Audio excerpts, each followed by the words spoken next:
ನಮಸ್ಕಾರ ವೀಕ್ಷಕರೇ, ವಾರ್ತಾ ಭಾರತಿ ಟಾಪ್ 20 ನ್ಯೂಸ್ಗೆ ಸ್ವಾಗತ.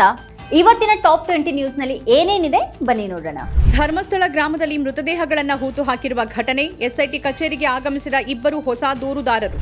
ಧರ್ಮಸ್ಥಳ ದೂರು: ಅನಿಯಂತ್ರಿತ ಅಗೆಯುವಿಕೆಯಿಂದ ಸಾಮೂಹಿಕ ಅಂತ್ಯಕ್ರಿಯೆಯ ಸಾಕ್ಷ್ಯ ನಾಶವಾಗಬಹುದು. ಎಸ್ಐಟಿಗೆ ಎಚ್ಚರಿಕೆ ನೀಡಿದ ಮಣ್ಣಿನ ವಿಜ್ಞಾನಿಗಳು.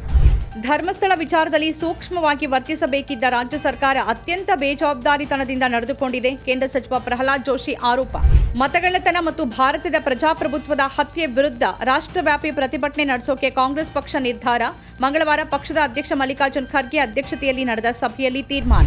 ಮತಗಳ್ಳತನ ನಡೆಸೋಕೆ ಚುನಾವಣಾ ಆಯೋಗ ಬಿಜೆಪಿಯೊಂದಿಗೆ ಕೈಜೋಡಿಸಿದೆ. ಆರ್ಜೆಡಿ ನಾಯಕ ತೇಜಸ್ವಿ ಯಾದವ್ ಆರೋಪ.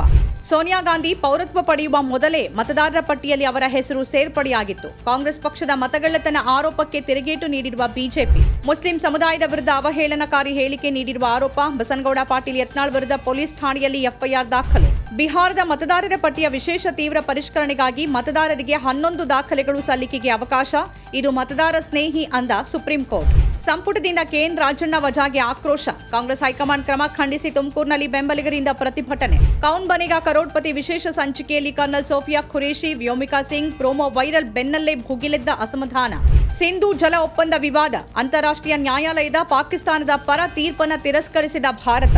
ಭೂ ವ್ಯಾಜ್ಯವೊಂದಕ್ಕೆ ಸಂಬಂಧಪಟ್ಟಂತೆ ಕೇಂದ್ರ ಸಚಿವ ಕೀರ್ತಿವರ್ಧನ್ ಸಿಂಗ್ ಸೇರಿ 4 ವಿರುದ್ಧ ಎಫ್ಐಆರ್ ದಾಖಲಿಸೋಕೆ ಸೂಚನೆ ನೀಡಿದ ಉತ್ತರ ಪ್ರದೇಶದ ಗೋಂಡಾ ಜಿಲ್ಲೆಯ ನ್ಯಾಯಾಲಯ. ಹಿಂದೂ ಹಿತರಕ್ಷಣಾ ವೇದಿಕೆ ಸಕಲೇಶಪುರ ಆಯೋಜಿಸಿದ್ದ ಪಂಜಿನ ಮೆರವಣಿಗೆಗೆ ಆಗಮಿಸೋಕೆ ಯೋಜಿಸಿದ್ದ ಪುನೀತ್ ಕೆರೆಹಳ್ಳಿಗೆ ಸಕಲೇಶಪುರ ಪ್ರವೇಶವನ್ನ ನಿರ್ಬಂಧಿಸಿದ ಪೊಲೀಸರು. WhatsApp audio viral. ಮನೆಗೆ ನುಗ್ಗಿ ಸ್ನೇಹಿತರಿಂದಲೇ ವ್ಯಕ್ತಿಯ ಬರ್ಬರ ಕೊಲೆ. 3 ಆರೋಪಿಗಳ ಬಂಧನ. ಉಡುಪಿ ತಾಲೂಕು ಪುತ್ತೂರು ಗ್ರಾಮದ ಸುಬ್ರಹ್ಮಣ್ಯ ನಗರದಲ್ಲಿ ನಡೆದ ಘಟನೆ. ಸಾಮಾಜಿಕ ಪಿಡುಗಾಗಿರುವ ಬಾಲ್ಯ ವಿವಾಹವನ್ನ ತಡೆಗಟ್ಟೋಕೆ ಸರ್ಕಾರದಿಂದ ಕಠಿಣ ಕ್ರಮ. ವಿಧಾನಸಭೆಯಲ್ಲಿ ಸಚಿವೆ ಲಕ್ಷ್ಮೀ ಹೆಬ್ಬಾಳ್ಕರ್ ಹೇಳಿಕೆ. ಬೇಲೆಕೇರಿ ಬಂದರಿನಿಂದ ಅಕ್ರಮವಾಗಿ ಕಬ್ಬಿಣದ ಅದಿರು ಸಾಗಿಸಿದ ಪ್ರಕರಣ. ಹೊಸಪೇಟೆಯಲ್ಲಿ ಇಬ್ಬರು ಉದ್ಯಮಿಗಳ ಮನೆ ಕಚೇರಿ ಮೇಲೆ ಇಡಿ ಅಧಿಕಾರಿಗಳಿಂದ ದಾಳಿ. ಬೀದಿ ನಾಯಿಗಳ ಕುರಿತ ಸುಪ್ರೀಂ ಕೋರ್ಟ್ ಆದೇಶದ ಬಗ್ಗೆ ಸಿಜಿಐ ಪ್ರತಿಕ್ರಿಯೆ. ನಾನು ಈ ಬಗ್ಗೆ ಪರಿಶೀಲಿಸುತ್ತೇನೆ ಎಂದ ಸಿಜಿಐ ಬಿಆರ್ ಗವಾಯಿ. ಬಿಕ್ಲು ಶಿವು ಕೊಲೆ ಪ್ರಕರಣ. ಶಾಸಕ ಭೈರತಿ ಬಸವರಾಜ್ ವಿರುದ್ಧ ಬಲವಂತದ ಕ್ರಮ ಜರುಗಿಸದಂತೆ ಮಧ್ಯಂತರ ಆದೇಶ ನೀಡಿದ ಕರ್ನಾಟಕ ಹೈಕೋರ್ಟ್. ಅಕ್ರಮ ಬೆಟ್ಟಿಂಗ್ ಆಪ್ಗೆ ಸಂಬಂಧಪಟ್ಟಂತೆ ನಡೆದಿದೆ ಎನ್ನಲಾದ ಅಕ್ರಮ ಹಣ ವರ್ಗಾವಣೆ ಪ್ರಕರಣ.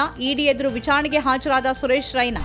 2024ರ ಲೋಕಸಭೆ ಚುನಾವಣೆಗೂ ಮುನ್ನ ಮತಪಟ್ಟಿಯಲ್ಲಿ ಅಕ್ರಮ ನಡೆದಿತ್ತು ಅನ್ನೋ ಆರೋಪ. ತ್ರಿಶೂರ್ಗೆ ಆಗಮಿಸಿದ ಕೇಂದ್ರ ಸಚಿವ ಸುರೇಶ್ ಗೋಪಿ ಮಾಧ್ಯಮಗಳ ಪ್ರಶ್ನೆಗೆ ಉತ್ತರಿಸೋಕೆ ನಿರಾಕರಣೆ.